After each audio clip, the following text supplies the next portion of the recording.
Perhaps he should have moved forward and put his hat in the ring as being Prime Minister. Kevin, where do you stand on some of this?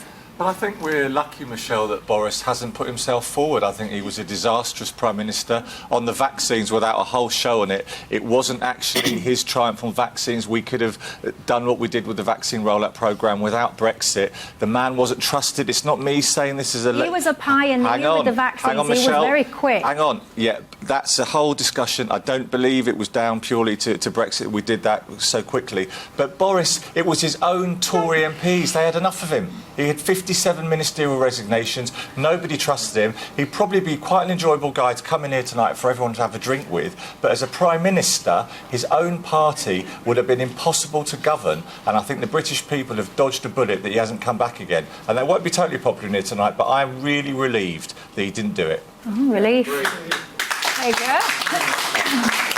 Carla?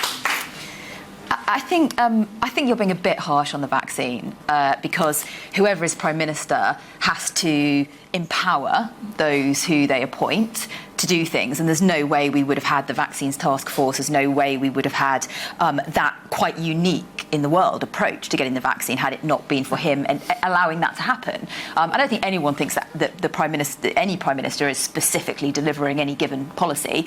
And if you look at what he did on Ukraine, I mean, it was phenomenal. I mean, we led the world in our response to Putin's activity. But we expect the Prime Minister But to do I'm totally in agreement with you. I think it would have been disastrous if he had come back.